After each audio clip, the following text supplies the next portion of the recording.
Cuando hablamos de deseo, también es importante decir que no todo deseo tiene que ser satisfecho, porque lo que se habla de deseo no está regulado por lo que conviene. Pensemos en el fuego, ¿sí? Como si fuera el deseo. El fuego puedo utilizarlo para cocinar, pero si el fuego se descontrola puede quemar una casa, un bosque, a una persona, puede destruir. El deseo descontrolado también puede destruir. Por eso, desde la teoría del psicoanálisis, Freud divide a la mente en ello, que es el deseo, yo, que es lo que está en el medio, y super yo. El yo es el que está de cierta forma construido a través de lo que se va aprendiendo de papá, mamá, referentes de autoridad, la sociedad, definen lo que está bien y lo que está mal.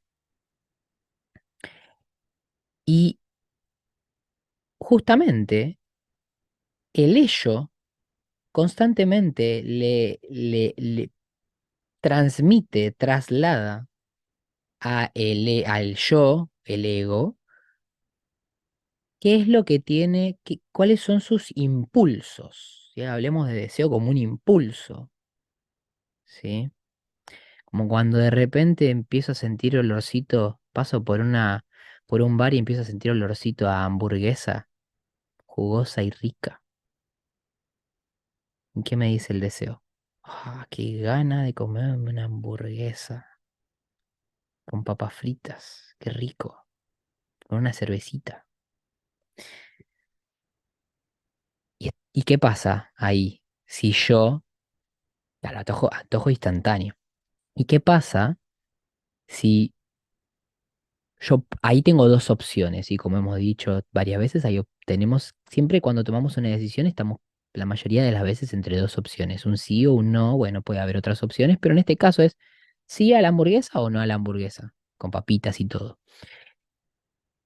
Y acá es donde eso va a depender nuevamente de una interpretación. Entonces, si yo, y acá es donde yo puedo transformar ese deseo en una obligación o no. ¿Sí? La transformación del deseo en una obligación puede durar, puede ser instantánea o puede ser progresiva.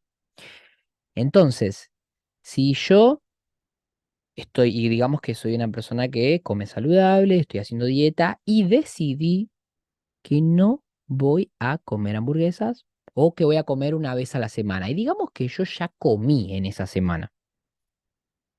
Entonces, ahí surge el deseo. Y si yo tengo un objetivo a largo plazo, en ese caso es conveniente no darle rienda suelta a ese deseo, sino que volverlo, y acá es donde se puede generar la confusión, donde se entiende como que se podría llegar a reprimir. Y acá es donde muchas veces lo que sucede es que sienten las personas que se están prohibiendo hacer ciertas cosas cuando las desean. Y acá es importante utilizar algo que también es un concepto del psicoanálisis que se llama sublimación. La sublimación es una forma de que esa pulsión, ese deseo que yo estoy teniendo, encuentre una vía. Una puede ser la represión, otra puede ser la de satisfacer el deseo. Si yo lo reprimo, voy a entrar en un conflicto interno. Si yo lo satisfago, no. Ahora, si yo sé que no es conveniente que haga eso, entonces tengo que encontrar otra forma de sublimar este deseo. ¿Cuál es esa forma? Como decía antes, convenciendo a mi ego Sí, acá es donde entra la parte también donde el yo también se puede dividir entre el yo consciente y el yo inconsciente. ¿Sí? Nosotros los que convencemos somos el yo consciente. De decirle, mira, Ego, yo entiendo este deseo que el ello te está mandando y que tenés unas ganas tremendas de clavarte una hamburguesa, pero no es conveniente que lo hagas. ¿Por qué?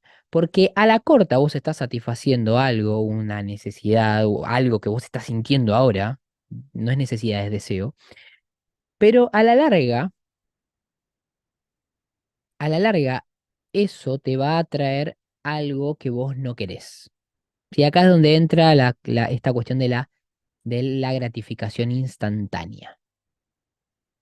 Entonces acá es donde es importante diferenciar, ¿sí? Y acá empiezan a entrar cuestiones que están más reguladas por el super yo.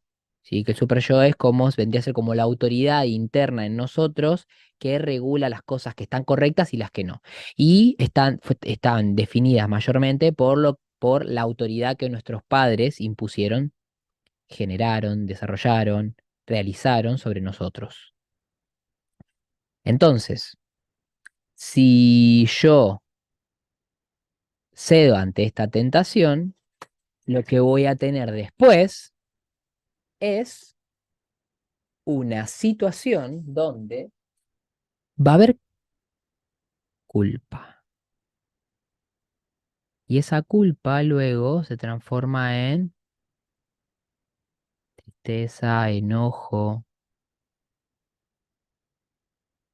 castigo, ¿sí? Entonces, por eso es muy importante escuchar nuestros deseos y desde ahí decidir con nuestra interpretación, nuestra programación, qué vamos a hacer con esos deseos. Lo que quiero decir es que nosotros podemos decidir qué vamos a hacer con esos deseos. Si no los satisfacemos, tenemos que darle un justificativo de cierta forma al ego de por qué no lo hacemos. Porque eso, cuando se habla de algo reprimido, después genera un conflicto interno. Muchos de los conflictos que hay es porque hay cuestiones reprimidas de la infancia, cuando no se recuerda algo, cuando hubo algo doloroso, cuando se sufrió. ¿Por qué se reprime? Y al reprimirlo, cuando yo vivo una situación el reprimirlo se reprime porque, ¿qué pasó? Voy a explicarlo mejor. Si de chico tuve una situación que me generó angustia y fue muy sufrida para mí, después lo que voy a evitar de grande es llegar a esa angustia. Y para evitar llegar a esa angustia, lo que hago es generar síntomas. Síntomas como llegar tarde, no cumplir con las actividades, generar sensaciones de miedo, de miedos ilusorios, ¿sí? Como el miedo al que dirán, miedo a la crítica, miedo al fracaso, ¿sí? Todo eso son síntomas que aparecen para inhibir la posibilidad de que se genere una angustia y se reviva el hecho angustiante como una repetición y que sufra. O sea, básicamente lo que podemos decir es que se evita un sufrimiento a través de un síntoma, que repito, síntoma, puedo hablar de algo interno, como también puede ser una enfermedad, un dolor, cansancio, también puede ser algo externo, como no llegar a tiempo a hacer algo o generar alguna situación en el exterior, que perder algo, por ejemplo, ¿sí? Perder algo, olvidarme algo en un lugar, ¿sí? Todo eso, todos esos son, por lo general, son situaciones que aparecen para evitar que yo haga algo que me puede llevar a una angustia de una situación que yo no recuerdo porque queda reprimida desde la infancia. Entonces, lo que hacemos a través del autoconocimiento es ir descubriendo cuáles son todas esas represiones y algunas señales van apareciendo, por ejemplo, como dicen en los sueños o en el discurso. ¿Sí? Cuando hay un fallido de algo que ustedes dicen pero no quieren decir, bueno, ahí se está manifestando la represión. Entonces, volviendo a la pregunta, que es, ¿cómo me cuestiono si acciono desde el tengo que o desde el quiero y deseo? Bueno, la respuesta es experimentando, experimentando esa situación, estando presente en la situación. Por ejemplo, digamos que yo me siento cansado y dije que iba a hacer algo. Y ahí me encuentro ante una decisión. ¿Le hago caso a este cansancio y reparo mi cuerpo, si es eso lo que necesito? ¿O sigo avanzando creyendo que es una trampa mental y es un obstáculo de mi ego? Entonces, uy, ¿qué hago? ¿Cómo hago para darme cuenta? No sé cómo hago para darme cuenta. Bueno, si estoy experimentando ese cansancio y estoy presente, primero puedo empezar a cuestionarme ciertas cosas, qué es lo que yo quiero hacer que este cansancio no me permitiría, por ejemplo, o experimentar ese descanso que me quiero dar, que considero que puede llegar a ser una trampa mental, una trampa de mi ego, y en ese descanso estar en profundo estado de conciencia, en profundo estado de presencia. Quizás les haya pasado de que en estado de descanso empezaron a reflexionar sobre ciertas cosas. Sobre todo a mí, como experiencia, les comparto que me ha pasado cuando me he enfermado. Cuando me enfermo, a veces me sucede de que entro en un estado de reflexión para entender lo que me está sucediendo, por qué me está sucediendo, cómo fue que generé esto, qué me viene a mostrar.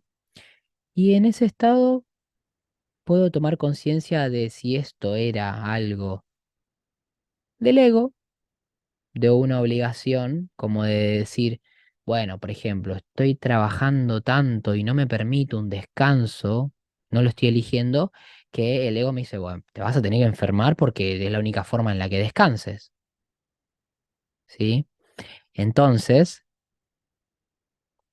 ahí, si yo me noto esto, digo, bueno, pará. Entonces, si mi ego me está obligando a hacer esto, ¿por qué? Porque yo no estoy eligiendo descansar y me estoy sobreexigiendo, quiere decir de que si yo no modifico eso, me va a seguir pasando.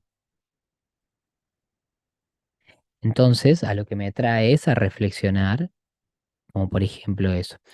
A mí me pasó en la pandemia que desperté, claro. Sí, sí, sí, muchas personas pararon en la pandemia para cuestionarse y preguntarse qué estoy haciendo en mi vida.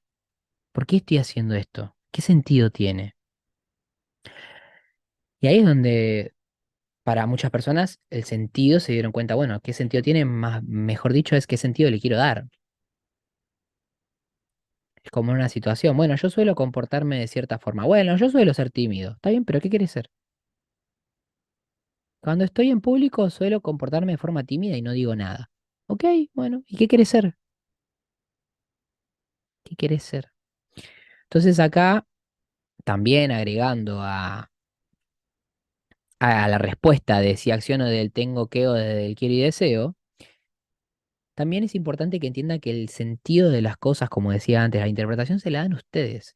Entonces, al experimentar la situación, lo que sea, yo ahí le puedo dar sentido. Y el sentido va a estar definido, como dijeron antes, en base a el propósito, por ejemplo.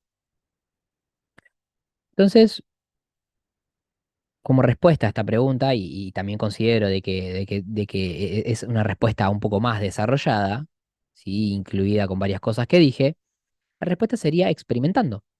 Experimentando y conectando con la situación para entender si esto es un automatismo que yo suelo repetir o me está llevando hacia donde quiero. También es una forma de decir, ¿me acerca o me aleja de donde yo quiero estar? Y si me está alejando, ¿cuál es el motivo? Porque a veces quizás, como decía, mencionaba esto del descanso por ahí, y bueno, yo me tengo que estar moviendo, tengo que moverme para lograr el resultado que deseo. Pero quizás no estoy descansando, o por ahí me estoy sobreexigiendo. Entonces es muy importante prestar atención y tener presente, sobre todo, cómo quiero que sea mi camino. Y acá es importante que no entremos en comparaciones con otros, porque eso es lo que suele suceder, entrar en comparaciones con otros y decir, bueno, estoy yendo muy lento con mi proceso, le tengo que dar con todo esta semana y termino roto, no importa. Y ahí es donde es importante preguntarnos, ¿cómo quiero atravesar mi proceso? Porque hay que tener cuidado con eso, porque por ahí de tanto presionar, uno puede romperse. Y cuando se rompen, luego a veces se recuperan rápido, depende del nivel de conciencia, y a veces cuesta más reponerse y recuperarse. Por eso es importante esto de parar y hacer como un escaneo y estar presente en cada acción que hago. Muy importante eso, el estado de presencia. Les diría que hasta una vez escuché a una persona que decía que el estado de presencia era más importante que la felicidad, que el estado de felicidad. Y de cierta forma estoy de acuerdo, porque puedo estar feliz, pero no sabemos de dónde viene esa felicidad. Y si esa felicidad viene del ego, y si me estoy comiendo esa hamburguesa jugosa y rica y deliciosa y me estoy sintiendo feliz, pero a largo plazo no me conviene. Entonces por eso es importante el estado de presencia. Y para darme cuenta de dónde estoy accionando también puedo utilizar esto.